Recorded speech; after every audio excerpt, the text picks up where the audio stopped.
Hello, guys, and welcome to The Dating Game with Troy Francis. Here is another coaching video. Today, we're going to be discussing why people who say that cold approach is dead in 2024 are wrong. Okay, before we get into it, though, if you haven't subscribed to the channel already, please do so. We're updating on a daily basis with coaching videos like this, where we're going to teach you how to navigate the current tumultuous dating scene that is out there. So loads and loads of great stuff coming up. So please do hit that subscribe button and notifications bell. Okay, so look, often, and I've been a dating coach for over a decade, okay, so I know what I'm talking about. I've been out there in the trenches for a long time. I've taught many guys over many different continents, in many different countries and cities and so on. So I know what's going on out there, okay? And one of the many criticisms that I will get from people online on X and other platforms is like, listen, bro, cold approach is dead. Everyone meets online these days. What are you talking about? You're a dinosaur. You're a boomer. Get back to the 1980s or wherever you're from, okay? These people are wrong, and I'm going to explain why they're wrong, and I'm going to explain why, for you as a guy in 2024, it is even more important than ever to learn the skill of cold approach.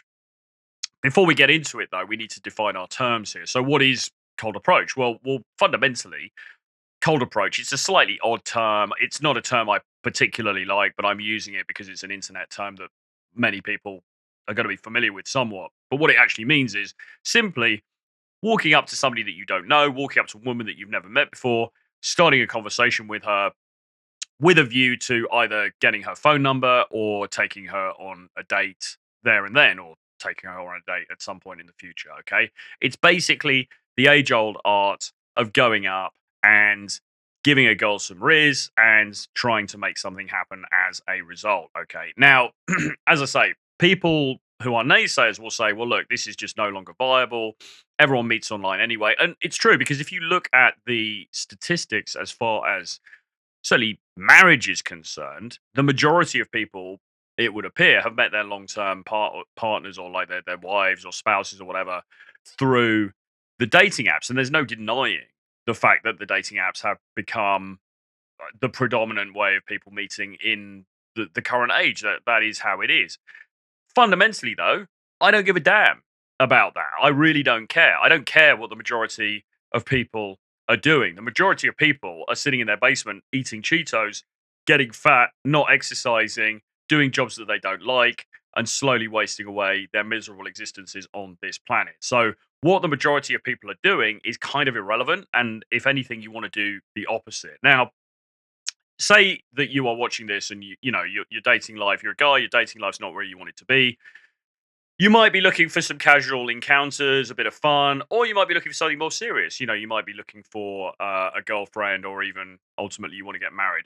All of that's up to you. That's not my business to say what you should be doing. But regardless, whatever the ultimate outcome you want is, you're going to have to generate attraction. Okay, there's going to have to be attraction there, right? And what is the best way to do that? Well, look, there's a variety of different methods with which you can meet women. As we've talked about the dating apps already, that's probably the main one. Okay, there is also what gets called social circle game. Okay, which we'll go into in a second. Then you've got things like introductions by family and friends, which is a sort of extension of social circle game. And then you might even, if you're religious, maybe there's church as well, or maybe there's, social activities like you go rock climbing, you go to salsa classes, etc., etc., etc. I'm not saying that none of those methods can work, because obviously they can and they do. However, or they do for some people. However, what I am saying is that the skill set, the ability to walk up to somebody that you don't know in a completely cold situation and begin a conversation with them that leads to you getting a phone number and maybe arranging a date at another time is indispensable. And it will stand you ahead of 99.9% of men on the planet in 2024. Okay. Because most guys aren't doing it. And quite frankly, most guys don't have the balls to do it. Okay. And this is why it remains such a powerful thing. It doesn't matter that the majority of guys are on the dating apps. In fact, that's to your benefit, because while all of these guys are sitting there in their bedroom in their underpants, like swiping through and not getting any matches and despairing and then writing comments on Reddit and X and stuff. If you're actually out there and having some conversations, then you're putting yourself in a very good position, because the ability to approach in real life shows a number of very positive things about you. The first thing is it shows that you are confident. Okay. And what do women look for in men above everything else? Well, they look for traits of confidence and to some extent traits of dominance. And I guess you can put that under the umbrella of masculinity. Okay. So masculinity, confidence plus the dominance and the ability to command a social situation. When you approach in an appropriate manner that is confident and is calibrated, you're demonstrating all of those things at the same time. Okay. And even on a subconscious level, she's going to realize, well, hang on a minute, this guy's got something about him.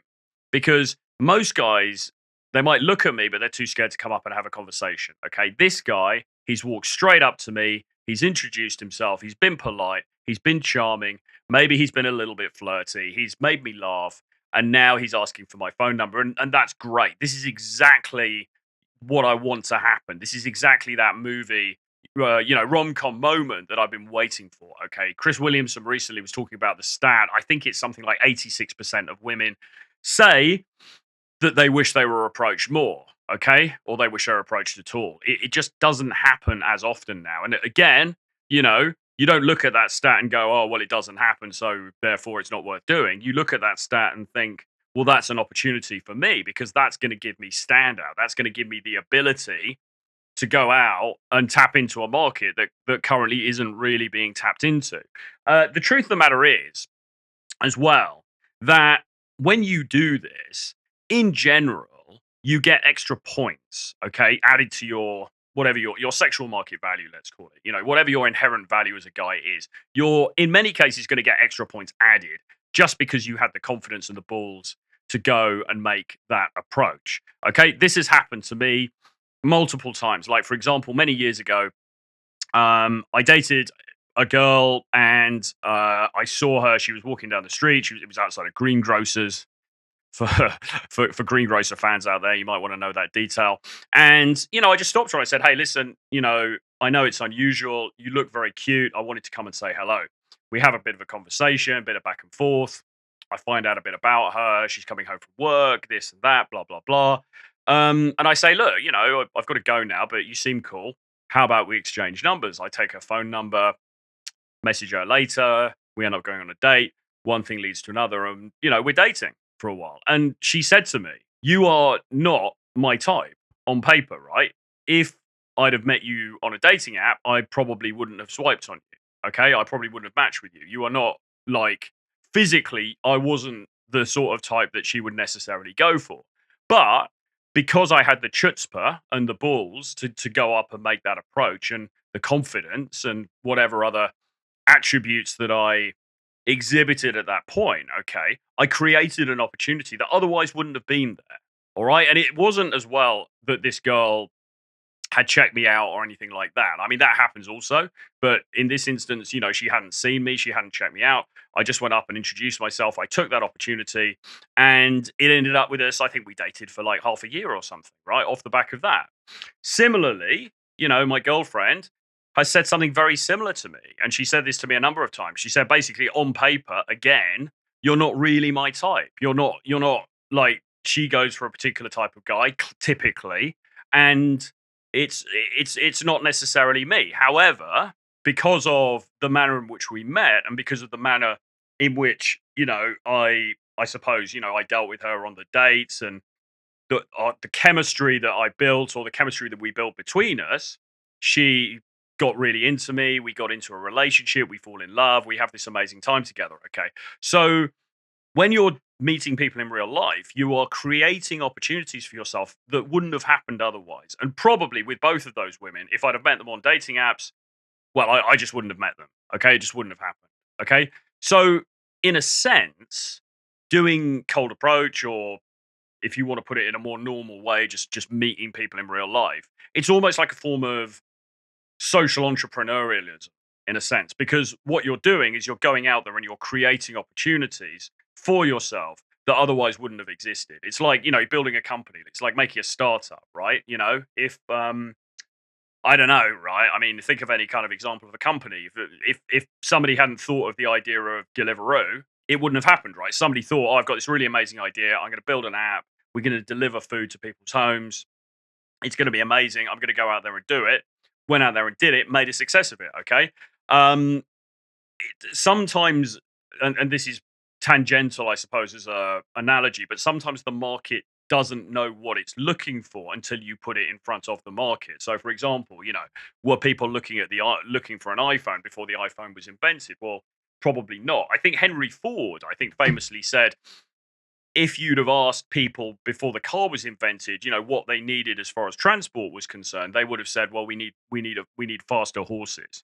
All right, because what they didn't realize that they needed or that they wanted was the car, because the car hadn't been presented to them yet as an option. It hadn't been invented yet. Okay. Now I can see this is like, you might think this is getting a little away from the point, but bear with me here, because the analogy is clear, right? What you put yourself in front of somebody, they might not know initially that you are actually the kind of guy that she wants to meet. But when you do it with confidence, you do it with calibration, you do it with that sort of masculine polarity. And listen, respectfully, you're not being some kind of creep, you're not doing it some kind of weird way, but you just put yourself in front of her, you're well dressed, you present well, you've got your shit together, then she is going to consider you in a way that she wouldn't consider you if she met you on some dating app or something like that. Okay. This is why when we coach guys consistently, guys will get better results from meeting women in real life, whether that's in a bar, if it's in a club, if it's in the park, if it's in a coffee shop, than they do on the dating apps. All right. Most guys, to be honest, don't do particularly well on the dating apps. I don't have a massive problem with the dating apps. I think if you want to be on them, it's fine. I don't, just have a bit of a swipe while you're watching your TV or you're chilling out, whatever. I don't think it should be your main port of call, because they are very, very much weighted towards women. They don't really benefit men in the same way. Okay. So this is why I think this skill set of cold approach is so important. The other thing is it's portable. Okay. You can do it anywhere. It's not just about doing it in your home city or your hometown.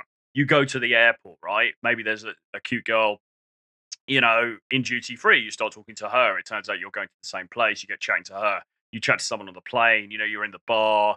You're in the dry cleaners. You're in the restaurant. You're in the hotel lobby. I mean, there are just numerous places, okay, where there are women who you can potentially meet. Now, of course, not all of these women are going to be interested in you, and not all of them are going to be available. So Robert Glover, the author of No More Mr. Nice Guy, he's got a book called Dating Essentials for Men. And one of the great points he makes in that book is that, what you're really looking for is high interest plus availability. Okay. So firstly, is she interested in you?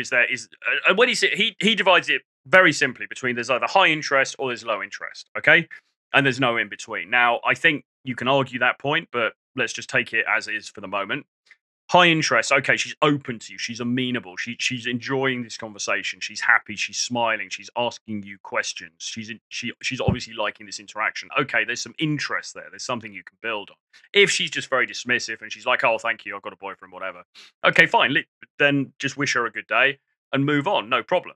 Then you've got the issue of availability. If she's married, if she's in some super serious relationship or something like that, then even if she does like you, realistically, I mean, obviously things happen, but realistically, it's probably not a great option. So that might be one to leave on the side as well. But as you go out and you're social and you're consistently social, you are going to meet women who are both interested in you and they're available. And those are the women you can get the contact details from, take them on a date, and then move forward.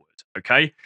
And then we get into the whole realm of what to do on a date and all of that. And that's a skill set in itself, because you can also mess that up as well, even if she does like you. But we'll leave that for another video. There are so many different aspects to the value that you can demonstrate when you walk over. It's about how you dress. It's about your social competence, how other people regard you when you walk into the room. Have you got a bit of swagger about you? Your eye contact, elements of touch, how you speak, your tonality. So much can get communicated when you guys meet in real life that just can't get communicated when she's looking at a photograph of you on a dating app. Okay. It's just night and day. So there are so many benefits from it. Now, with that being said, let's now consider some of the other ways of meeting people and comparing it to that. Okay, we've talked about the apps. The next thing that people talk about a lot is social circle. Now, I am aware, of course, Mike Sartain talks a lot about social circle game. And Mike Sartain, I've met him. I've been on Access Vegas. He's friends with Rollo Tomasi. Great guy, super intelligent, amazing lifestyle, living the dream in Vegas. Brilliant, fantastic. Okay, and he has a program and he teaches guys how to do social circle game. That's absolutely fantastic. I'm not sure, and I may be going on to a show with him soon to sort of hash this out. It's not like I don't want to have a big debate with him where I'm saying no, social circle game doesn't work and you should be doing cold approach, because I don't see it as that kind of binary really. I don't have an issue with people doing what he's doing. In fact, it looks like it's a lot of fun, and obviously it can be very successful. I do think, however, that it is something that requires quite a lot of effort to really build up that social circle. I think, maybe he would say differently. And it also seems to be something that is probably suited to people who are somewhat more extroverted. Okay. Now I'm kind of like, I'm good with people. I like going out. I like meeting people. I talk loud in restaurants. People think that I'm this kind of loud, kind of gregarious person. But the truth of the matter is I'm actually a bit of an introvert, really. Like what I really want to do is just go home and kind of, turn the lights down low and have a cup of tea and read a book and chill. Like I'm not really the kind of person who wants to be, surrounded with this huge social circle the whole time. So that sort of social circle game, I'm not sure. And again, I could be wrong. I need to have a proper conversation with Michael Sartain, but I'm not sure that would work for me in the way that it works for him. Okay. But a lot of the time, when people think about social circle game, when regular guys think about circle game, they're not even thinking about that. They're not thinking about rocking up to, Aria with a bunch of models, on a Friday night. They're thinking about, oh, well, I'm friends with these guys from uni and they've got girlfriends, and then maybe, one of her friends, maybe she'll like me or whatever. That sort of social circle game, I think, is inherently problematic. Okay. And I think it's a form of game that most guys kind of just default to because they don't know any better, or they aren't aware that there are other options. But I don't think it is necessarily something that works well in the guy's favor. And I got to explain why. The reason why is because if you're doing that kind of social circle game, you're essentially sitting there hoping to get picked by whoever it is that you like in that social circle. So say, your best friend from university, he's got a girlfriend. And then there's, the girlfriend's got another friend and she's really pretty. And then there's some other dudes in the group as well who are friends of yours or whatever, and some other girls, whatever. So you really like this girl who's the friend of the girlfriend, but because of the nature of the situation, it's quite hard for you to go and hit on her, because it would seem uncalibrated. It might seem a little bit weird. You walk up and go, hey, listen, why don't we go for you're going to feel that sort of sense of, how can I put it? You're going to feel awkward because what if it goes wrong? What's the friend's girlfriend going to think? Is it going to have repercussions within that social circle that are going to be detrimental to you down the line? And so often what dudes will do is they won't do that because it will seem too risky to make the move. And instead they don't do anything and they just kind of sit there and hope. And their strategy is hope. And remember, hope is never a good strategy. Their strategy is basically, right, I'm just going to hope that she likes me. And one day she sees what an amazing dude I am and we end up in bed together. Okay. And that is a very, very, very bad strategy for a man to have, because you are abdicating all of your agency to somebody else. All right. There's no proactivity there at all. You are not taking any accountability. You're not taking any action. You're just kind of sitting around. Same thing in work situations. Same thing in work situations. You are attracted to Sally, who works in the accounts department, okay? And sometimes you pass in the corridor and she smiles at you, but you don't want to ask her out on a date because you're worried about HR and you don't know if she's got a boyfriend and what if this other dude likes her, and there's all these kind of political things going on within the office. So again, the strategy is hope. It's kind of like, all right, well, I'm just going to be nice to her. I'm going to be friendly, and then maybe one day she's going to realize, oh, Troy's such a great guy, and then something's just going to magically happen. That, I believe, is the dating life of probably like 90% of dudes, in the UK. It's based on hope. It's based on, if I just hang in there long enough, maybe something will happen. Now, sometimes it does, I mean, yeah, of course, people meet through their friendship groups. Of course, people meet through work, although less so these days because of the woke nature of many, workplaces. But of course it happens. But again, it's a strategy where you're very much, you don't have any control at all. Now, I'm not saying, you also don't have control in cold approach, in the sense that if somebody likes you or not is out of your control, right? That's down to them, you know. However, what you do have is you do have the autonomy to go and talk to a lot of different people without real social repercussions because they're not in your social group, and go and socialize with women that you actually genuinely find attractive, and you're able to take a shot with them in a way that you would probably feel inhibited about doing if she's somewhere close in your social circle. Okay, so I'm again on the fence about social circle game. I think social circle game, in the way that most people play it, which is not, having friends with a bunch of models and going to pool parties and stuff, but it's just their actual social circle. I think that doesn't work very well, or at least it's not very efficient. If you're looking more at the Satin method, I think that can work very well, but it seems like there's a lot of work, and it seems like it's quite suited to people who are very outgoing and they want to really live that kind of lifestyle. Okay, and you've got to be committed to that. So that's my feeling on that. What else is there? Well, you've got like family introductions. Okay, you've got introductions through friends and things like that. I mean, again, it's luck of the draw, isn't it? It can work. I mean, I've talked to, female friends of mine who, their mother wants them to get married, and like, oh, what about this guy in Australia or something like that? And the problem is that a lot of this stuff, it comes down to chemistry, right? And often the introduction that will be made will be to somebody who, yes, on paper, maybe they seem like it could be a good fit or whatever, but you turn up on the date, within 2 seconds, you're like, I'm not feeling this. She's not for me. The vibe isn't there. This just isn't going to work. Okay.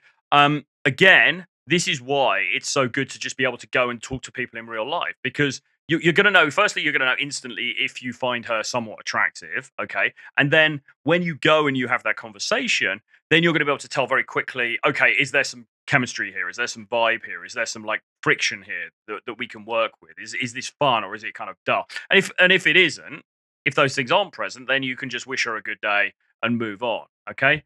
The other thing that I had on the list is church. I suppose we could also incorporate. I mean, church is a very specific area. I'm not a regular church attendee, so I can't speak to it that much. But from what I've heard from people that I know, the dating pool in many churches isn't particularly fruitful anyway. So there's that. But let's incorporate in other group activities. Like, for example, going to the salsa class, or going mountaineering, or hiking, or sort of any kind of group activity where you're going to meet other people. People will often do this. Guys will often sign up to do dance classes or salsa classes because they'll think, okay, there's going to be a bunch of single women there. Great. I can work my magic, and maybe that's the way I'm going to find a date, or I'm going to find a partner. Okay. Fine. But the problem is, what you've done is you put yourself into a hierarchy. Okay, you've immediately placed yourself into a hierarchy, because you know what's going to happen? As soon as you join that class, day one, she's judging you all the women there are judging you against the other dudes who are in that class, including the instructor. Okay. So if the instructor is some, incredibly ripped 6'4" kind of Adonis, okay, and he's the salsa instructor, guess who's going to be getting all of the attention, okay? Because he is at the top of the hierarchy, right? You're not. He's at the top of the hierarchy. And this is why people and bartenders and, people in these semi positions of situational power tend to do well in dating, okay? Um, Putting the instructor to one side, then they're going to look at the other dudes in the group. And this happens in workplaces as well. They're going to then look at the other people in the group. Okay, this dude, he's the most outgoing, he's the most gregarious, he's the most Chad-like. All right, he's number one. Maybe this dude is friend. Okay, he's up there as well. Maybe this guy is like the third. And then you're going to be somewhere. I mean, you might be at the top. And if you're at the top, great. That's fantastic. But you may not be. You may be somewhere down here. And what's then going to happen is that actually all the women, because as we know, women will go for the top 20% of men, all the women are really going to be focused on these dudes at the top. And you're just going to be standing there doing salsa, which you probably didn't even fucking want to do anyway, and not getting any action, and watching these other guys swoop in there and date the girls that you wanted to date, okay? Again, I don't think there's anything wrong with going to a dance class. I don't think there's anything wrong with doing group activities. If you want to do, mountain climbing, if you want to do hiking, if you want to do whatever else people do, these different things.